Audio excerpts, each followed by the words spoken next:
Magandang araw, bagong Pilipinas! Welcome muli sa isa na namang makabuluhang episode ng Straight from Team PNP Facebook Live, kung saan inilalapit natin ang kwento ng katapangan, malasakit at tunay na serbisyo ng ating kapulisan.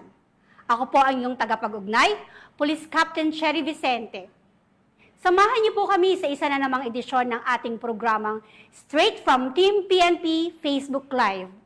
Una sa lahat, maraming salamat po sa lahat ng patuloy na maantabay at sumusuporta sa ating programa. Huwag po kayong magsawang subaybayan ang aming mga segment na ang hangarin ay ipakilala ang mga huwarang lingkod bayan sa hanay ng pulis.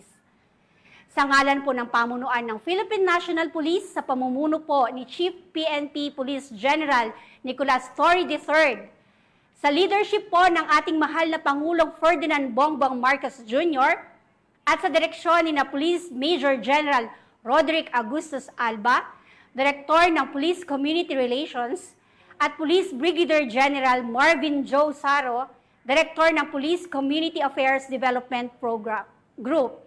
Isang makabuluhang pagbati po sa ating lahat. Alam niyo po ba na ang bawat awardee sa Ignacio B. Jimenez Outstanding Police Service Awards ay pinili mula sa maraming nominee ng kanilang mga kasamahan, mga opisyal at member ng community. Ito ay bilang pagkilala sa kanilang patriotism, integridad, tapang at social responsibility. Mga prinsipyong tinataguyod din ng JCI Manila at ng Ignacio B. Jimenez Foundation. Ang taunang parangal na ito ay ginanap noong June 23, 2025 sa Ramon Magsaysay Center, Malate, Manila, kung saang 20 ang napiling kasapi ng PNP, ang kinilala at pinarangalan. Mayroon ding mga post-award activities gaya ng financial literacy, firing competition at spa relaxation para sa mga awardees. Kaya naman po ngayong umaga, kilalanin natin ang isa sa mga tumanggap ng naturang parangal. Ang ating panauhin ngayong umaga ay kasalukuyang Provincial Director ng Tarlac Police Provincial Office, kasapi po ng PNPA Class Magilas of 2000, isa rin pong kababayan at malapit po sa aming mga puso. Walang iba po kung hindi ang aming pinakamatikas at kapitapitagang Police Director, Police Colonel Miguel Mendoza Guzman. Sir, welcome po sa Straight from Team PNP. Magandang umaga sa Straight from Team PNP at magandang umaga sa buong Pilipinas. Sir, kumusta po ngayon dyan sa Tarlac? Sa ngayon ay ayos naman, generally peaceful po ang ating probinsya dito sa probinsya ng Tarlac.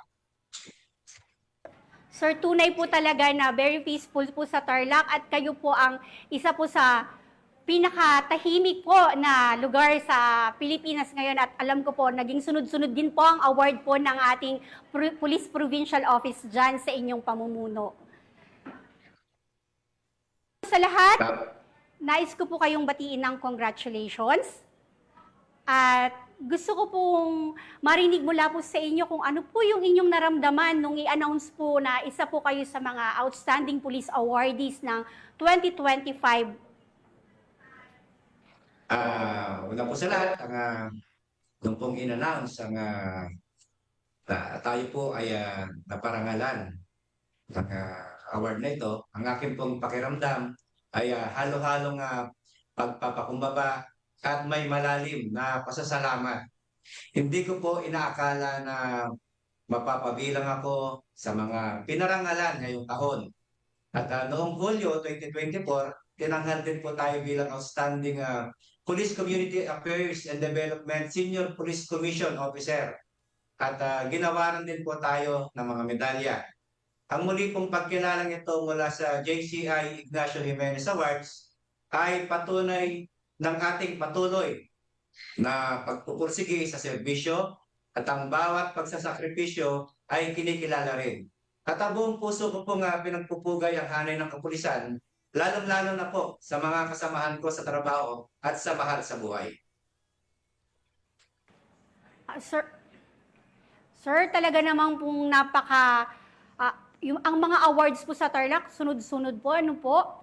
Talaga namang pong dapat pong i-recognize ang inyong kagalingan po sa mga support din po ng inyong mga tauhan dyan na ganda po ng ipinapakitang performance po ngayon ng Tarlac PPO at nalagang nakita po ito ng GCI Manila at nabigyan po kayo ng parangal. Talaga namang pong nakaka-proud po na sabihin na ako po ay isang Tarlacenya. Maraming salamat.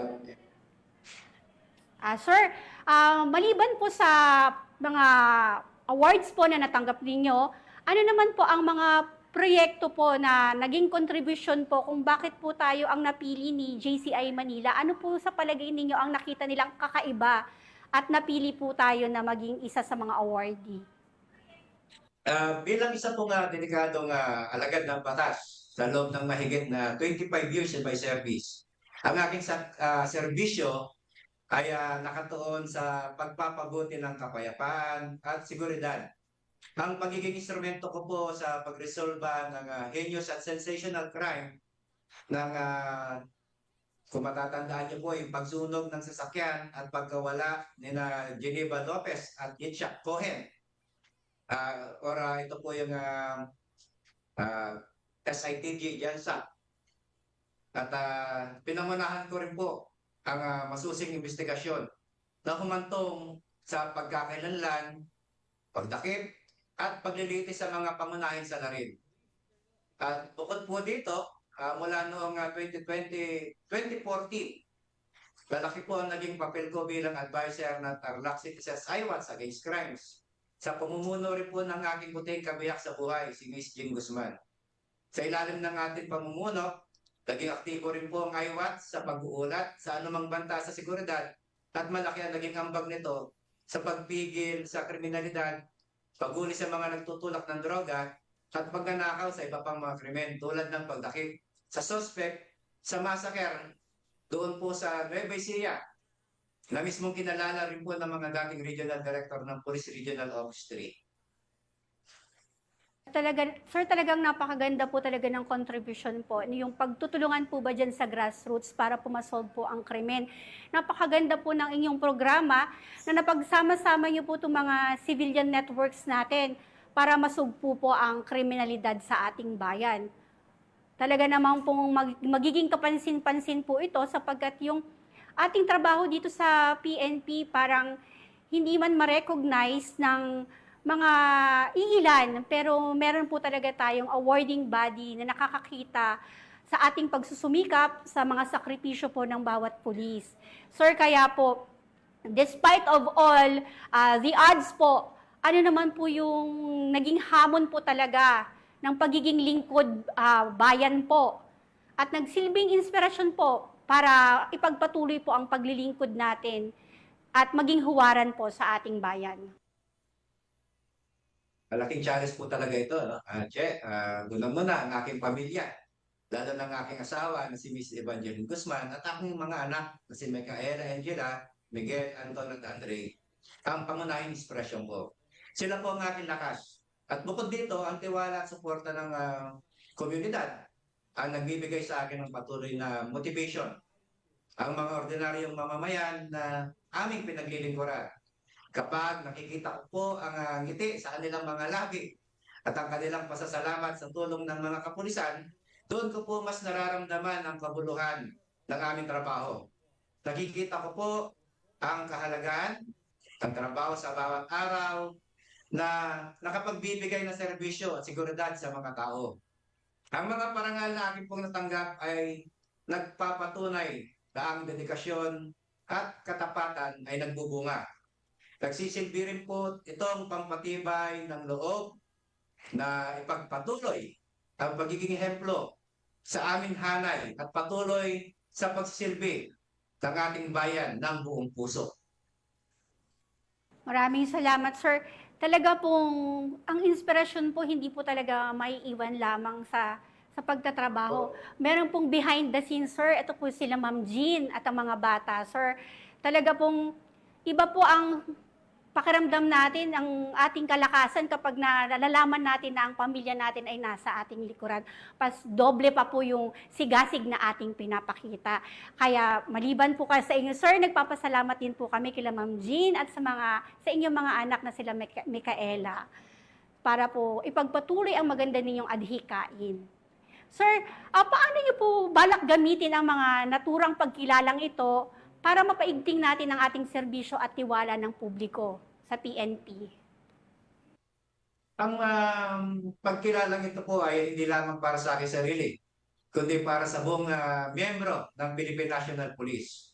Makakaasa po kayo na ipagpapatuloy ko po ito bilang isang plataforma upang mas palakasin ang ugnayan ng pulisya at ng komunidad. Bilang isang miyembro ng kapulisan, ay patuloy ko pong ibabahagi ang kaalaman at best practices sa pagpapahusay ng intelligence gathering techniques at community empowerment. Tulad po ng ginawa natin sa IWATS, ipapakita natin sa publiko na ang PNP ay hindi lamang tagapagpatupad ng batas, kundi kasama rin nila sa pagbuo ng mas ligtas at mapayapang lipunan. Ang transparency at accountability ay mahalaga at sisikapin natin laging magpakita ng dedikasyon sa public service. Sir, napakaganda po ng iyong sinabi.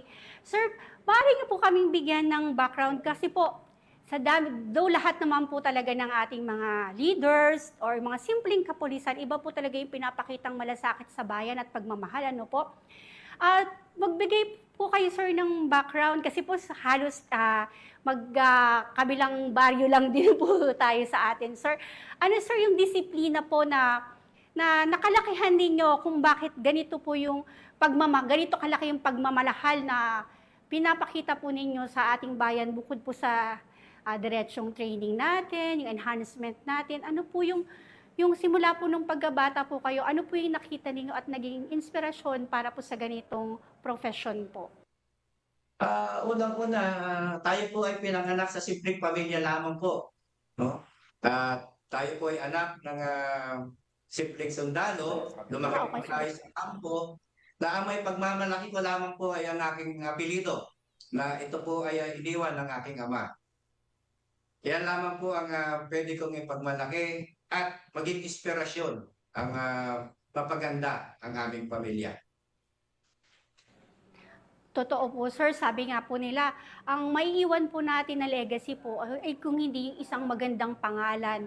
At yung paglilingkod bayan po, mag-e-echo po yan throughout po kung anong kabutihan talaga ang pinakita nyo. Katulad na lamang po ngayon, hindi po nating akalain na talagang mapapabilang tayo sa JCI awardee at ang Tarlac PPO po ay magiging number 1 po sa kanilang mga programa at kayo rin po ay naparangalan bilang senior officer po sa PCR. Talaga naman pong hindi dapat nating isang tabi ang paglapit po sa mamamayan natin. Importante po yung katulad ng ginagawa ninyo, may pakikipagsalamuha po sa ating mga kababayan na ating pinaglilingkuran, pinakikinggan din ang kanilang suggestion. Palagay ko, sir, isa po yun sa napakaganda ninyong ipinakita sa amin dyan sa Tarlac na talagang inaabot nyo po kami at pinapaalam po namin sa inyo kung ano po yung aming pangangailangan at natutugunan po, lalong-lalo na po sa krimen po. Sir, pwede pong magkaroon kayo ng kwento, kung maigsing kwento po kung ano po ang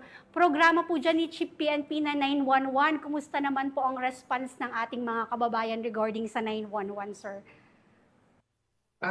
Dito po sa proyekto ng ating Chief PNP, si Police General Nicolas Torre III, yung 3 core leadership pillars, yung unang-una, swift and responsive public service, pangalawa, unity and morale within the ranks, at yung pangatlo ay accountability and modernization. Actually, yung 5 minutes response time po ay lagi po natin ito binibida sa lahat ng mga local government unit at local chief executives. Kamakailan lamang po ay kasama po natin ang ating regional director na si Police Brigadier General Ponce Rogelio Peñones nung siya po ay nag-courtesy call sa ating governor na si Governor Christian Yap dito po sa Capitol ng Tarlac. Ay pinagmalaki po natin ang 5 minutes response time. Ang ating governor po ang nagbigay mismo ng lugar At pagkabigay po ng lugar, at ito po ay ating kaagad itinawag sa radyo, at responde naman po ang kapulisan ng 1 minute and 29 seconds. So yun po yung ganun po kabilis ang reaksyon ng ating mga kapulisan dito sa probinsya ng Tarlac. At ito po ay araw-araw. Ito po ay binibida rin po natin sa mga local chief executives. At kahapon lamang po ay binida rin po natin to sa mga advisory councils ng Tarlac Provincial Office at sa mayor po ng Paniki. At lahat naman po ito ay nabit po nila ang 5 minutes time. Sir, maraming salamat. Maganda po ang reaksyon. Tayo po ay pinupuri dito po sa proyekto ng ating Chief PNP. Yes, sir. Talagang nakakawaw naman po ang responde ng Tarlac PPO when it comes to crime response.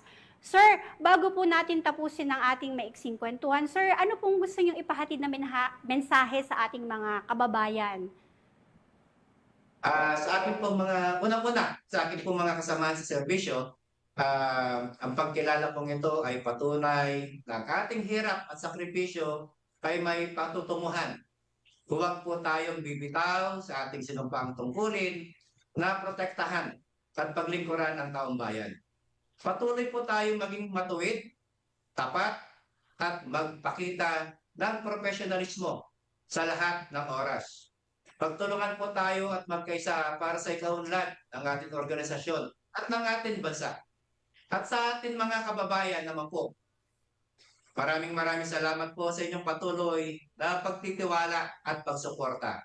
Kayo po ang dahilan kung bakit kami ay patuloy na nagsusumikap. Asahan po ninyo na ang PNP sa pangunguna po ng inyong lingkod ay mananatiling kaagapay ninyo sa paglaban sa kriminalidad at sa pagpapanatili ng kaayusan at kapayapaan. Patuloy po natin sa buhay ang excellence in the line of service. Maraming salamat, Che. Morning sa ating lahat. Yes, sir.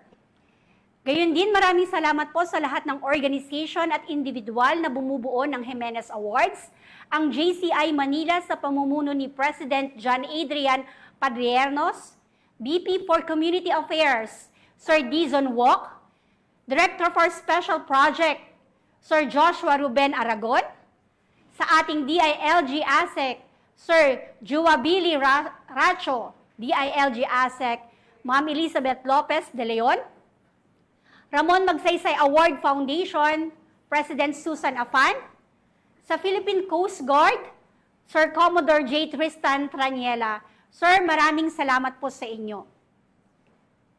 At bilang bahagi ng mas pinabilis na emergency response system, mariin ang pagpapaalala ng ating Chief PNP. Huwag niyo nang hanapin ang mga pulis sa mga presinto sapagkat sila ay nasa inyong mga telepono. Dial 911, darating sila sa loob ng 5 minuto. Ang 911 ay bukas 24/7. Maaring tawagan kahit walang load. Isang malasakit ng serbisyo para sa lahat ng Pilipino. Dial 111. Mula dito, 911. Mula dito sa tanggapan ng tagapag-ugnay ng Pambansang Pulisya at sa ngalan ni Police Captain Nomer Macaraeg, muli po ang inyong kasama sa pagpapatuloy sa paglilingkod, Police Captain Cherry Vicente. Magkita-kita tayong muli sa susunod na episode ng Straight from Team PNP Facebook Live dito lamang sa PNN. Dahil sa bagong Pilipinas, ang gusto ng pulis, ligtas ka.